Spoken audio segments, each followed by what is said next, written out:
Hello, good morning everyone. Welcome back to my channel Maya's creations में मैं लता आप लोगों का स्वागत करती हूँ। तो आज मिल रही हूँ आपसे एक और नई इंटरेस्टिंग वीडियो के साथ, क्योंकि कई दिनों से थे ना क्वेश्चन था कि मैं अपने होम बुटीक में है जो सिलाई का रेट क्या रखती हूँ। तो इस टॉपिक पे मुझे भी आपसे बात करनी थी और कमेंट्स भी आ रहे थे कि मैं बताऊँ कि मेरा रेट लिस्ट है जो क्या है। तो आप भी जानने के लिए उत्सुक हैं और मैं बताने के लिए भी उत्सुक हूँ।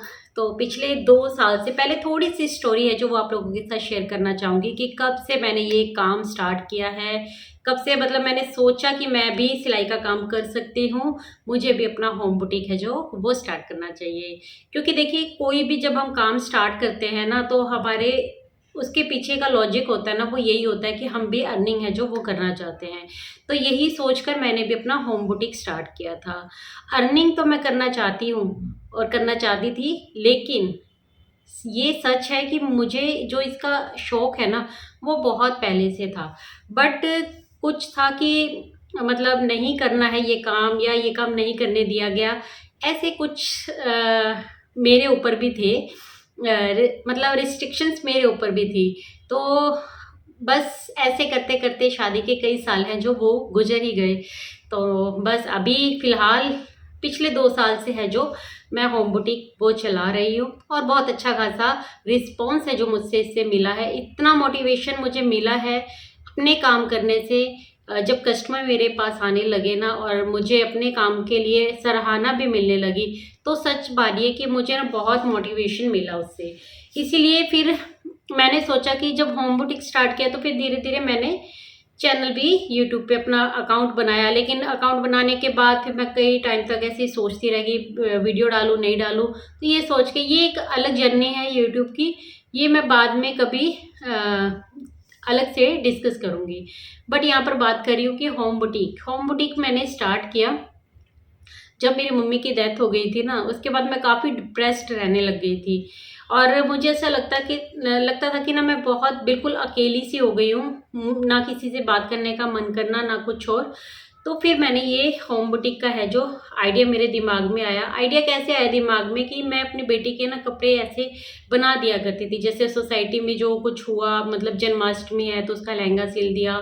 तो ऐसे ऐसे करके जो मेरा फ्रेंड सर्कल था उनमें वो चीज़ें अच्छी लगने लगी, तो उन्होंने मुझे थोड़ा ऐसे ही आइडिया देना स्टार्ट किया कि तो मैं ये काम क्यों नहीं स्टार्ट कर लेती हूँ। तो और अपने अंदर से भी कई बार ऐसा, मतलब कहते हैं ना, जो काम हम करना चाहते हैं ना वो हमारा पीछा कभी नहीं छोड़ता। तो मैं भी हमेशा से ये करना तो चाहती थी, बट ऐसे ही कहते हैं ना कि निकलते गए दिन, निकलते गए। और पहले बच्चे छोटे थे तो मैं सोचती थी कि बच्चों पर ही अपना पूरा ध्यान, अपना पूरा फोकस लगाऊं।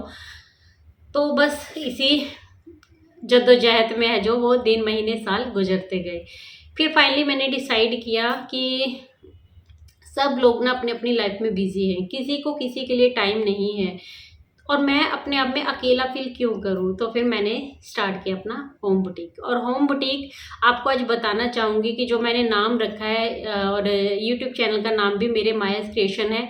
मैंने अपने होम बुटीक का नाम भी यही रखा है, मायाज क्रिएशंस। और माया मेरी मम्मी का नाम है, और मम्मी अब इस दुनिया में नहीं रही। उसके बाद बस जब मतलब जो भी सोच होती थी ना वो सिर्फ मेरी मम्मी के लिए होती थी। तो मुझे ऐसा लगता था कि मैं जो भी हूँ आज, तो वो मेरी मम्मी की वजह से हूँ। तो फिर मैंने बस यही नाम जो है अपने चैनल का भी रखा, और यहाँ भी जब मैं सोसाइटी में जैसे ग्रुप में ऐड देती हूँ, मैंने अपना जो एक बना रखा है, क्या बोलते हैं, अभी नाम नहीं आ रहा है मेरे जुबान पर, वो भी मैंने मायाज क्रिएशंस के नाम से ही स्टार्ट किया है। तो 1-2 बारी ऐड दिया, ऐड मैंने ज़्यादा नहीं दी, बट काम अच्छा सबको पसंद आने लगा, तो कस्टमर मेरे पास बढ़ते ही गए। तो चलिए, इंट्रोडक्शन मैंने इस बारे में दे दिया है कि होम बुटीक मैंने कैसे स्टार्ट किया, कब स्टार्ट किया। और अब मैं बताती हूँ कि होम बुटीक का रेट आप कैसे सेट कर सकते हैं। देखिए, एक तो जो होम बुटीक का रेट होता है ना, वो डिसाइड करता है आपके एरिया के ऊपर कि आपका एरिया क्या है ना। आप गांव में हैं तो थोड़ा सा अपने आसपास के माहौल को देखेंगे, उसके अकॉर्डिंग आपको अपना भी रेट रखना पड़ेगा, तभी आपके पास कस्टमर आएंगे। और थोड़ा सा अगर शहर में है तो आप उसके अकॉर्डिंग रेट रख सकते हैं अपना। और मैं सच बता रही हूँ आपको कि मैं ना किसी के पास ये इंक्वायरी करने के लिए नहीं गई कि बुटीक पर क्या रेट है, क्योंकि मुझे बस नहीं जानना था। मैं ऐसे घर घर मतलब घर घर तो नहीं, मैं बुटीक बुटीक जाकर ये रेट मैंने नहीं तय किया। मुझे ऐसा लगा कि क्योंकि एक दो वीडियोस पे पहले ऐसे देख चुकी थी जहाँ पर रेट लिस्ट बताई गई थी, पर मुझे ऐसा पता था कि मैं सोसाइटी में रहती हूँ, यहाँ पर रेट है ना जो अच्छे खासे ही हैं। हालांकि मैंने कभी बुटीक से कुछ सिलवाया नहीं, बट थोड़ा सा आइडिया हो जाता है कि 500-600 से नीचे तो कोई भी चीज़ नहीं है। तो उसी अकॉर्डिंग जो मैंने अपने रेट है ना वो रखे। तो आज मैं बताती हूँ आपको कि मेरी जो रेट लिस्ट है वो क्या है। तो देखिए, ये देखिए, सिंपल सूट अगर सलवार के साथ है तो मैं उसका जो रेट लेती हूँ वो है 500, और सिंपल सूट अगर प्लाज़ो के साथ है तो 450 लेती हूँ। और ये भी मैं पहले 450 ही लेती थी, बट फिर मैंने उसको बढ़ा दिया, क्योंकि सलवार का मैं इसलिए यहाँ पर ज़्यादा लेती हूँ क्योंकि सोसाइटी में है ना सलवार कोई पहनता ही नहीं, बहुत रेयर कस्टमर है जो इसके रिगार्डिंग आते हैं। तो इस वजह से फिर मैं ना ये रेट ऐसे ही रखती हूँ। और सिंपल सूट प्लाज़ो यानी इलास्टिक, फुल इलास्टिक वाला, जिसमें कोई जिप नहीं, कोई कुछ भी नहीं, और जो शर्ट है वो भी सिंपल है और सब कुछ बिल्कुल उसका सिंपल रहेगा, तो उसका जो रेट है मैंने 450 रखा है। और अगर यही सिंपल सूट प्लाज़ो विद, लेकिन अगर जिप है, बेल्ट वाला है, जैसे ये मैंने यहाँ मेंशन किया है कि सिंपल सूट प्लाज़ो बेल्ट के साथ, बेल्ट वाला है जिस पे जिप भी लगी हुई है, पॉकेट भी है और बैक इलास्टिक है, आगे बेल्ट है, और शर्ट है जो उसकी बिल्कुल सिंपल है, तो उसका मैं 500 ले रही हूँ। और डिज़ाइनर सूट है यानी जैसे प्लस लाइनिंग शर्ट पे है, ओनली शर्ट के ऊपर अगर अस्तर लगा हुआ है ना तो उसका मैं 700 लेती हूँ। यहाँ पर +50 मैंने लिखा है कि अगर स्लीव्स पे या गले पे उन्होंने कोई छोटा मोटा डिज़ाइन करवाया तो 50 है। अगर कोई अच्छा खासा डिज़ाइन है तो उसके अकॉर्डिंग मैं अपना रेट है जो बढ़ा देती हूँ यहाँ पर। फुल लाइनिंग सूट यानी जिसकी शर्ट पर भी अस्तर है और जिसकी शर्ट पर भी अस्तर है, मतलब प्लाज़ो पे भी अस्तर है, तो उसका मैं लेती हूँ 800 +50 यानी थोड़ा बहुत डिज़ाइन अगर गले पे करवा लिया है या फिर स्लीव्स पे करवा लिया है तो उसके अकॉर्डिंग। अगर बिल्कुल ही सिंपल है और दोनों पे अस्तर लगा हुआ है तो 800। लेकिन यहाँ पर ना बिल्कुल एकदम बिल्कुल भी सिंपल नहीं होता। जब कोई आप ऐसा फंक्शन वाला जो सूट सिलवाता है ना तो छोटा मोटा लेस के साथ या कुछ, फिर वो लेस के ऊपर भी डिपेंड करता है। अच्छा, लाइनिंग ब्लाउज़ है, अगर सिंपल ब्लाउज़ है तो 500, लाइनिंग ब्लाउज़ है तो 700। और इसमें भी डिज़ाइन पर डिपेंड करता है। अगर आगे ऊपर जैसे स्लीव्स पे या फिर डोरी वाला ब्लाउज़ है, लटकन वाला ब्लाउज़ है, या फिर पाइपिंग के साथ है, पाइपिंग के साथ जैसे गले पे पूरी पाइपिंग लगाई गई है, या फिर गोटा पट्टी वाली जो लेस आती है आजकल वो है, तो उसके अकॉर्डिंग यहाँ पर रेट बढ़ जाते हैं। देखिए ये बिल्कुल सिंपल के हैं, ये ब्लाउज़ सिंपल यानी बिल्कुल जो कपड़े वाला ब्लाउज़ बनता है ना जिस पे कोई अस्तर नहीं लगता, उसका जो अस्तर के साथ है वो 700 प्लस रेट आगे बढ़ जाते हैं। डिज़ाइनर ब्लाउज़ है यानी 800 से लेकर 900 तक, डिपेंड करता है कितना डिज़ाइन है उसके ऊपर, क्या है ये डिपेंड करता है। अच्छा, यहाँ पर है ऑल्ट्रेशन का चार्जेस, मैंने जो मेंशन किया वो 50, और यहाँ पर मैंने प्लस इसलिए नहीं डाला क्योंकि अगर देखिए सिंपल सिलाई लगानी है, मैं बताती हूँ डिटेल। तो ये मेरी जो लिस्ट है मैंने बना के आप लोगों को दिखा दी ताकि आपको भी थोड़ा आइडिया है जो वो हो जाए।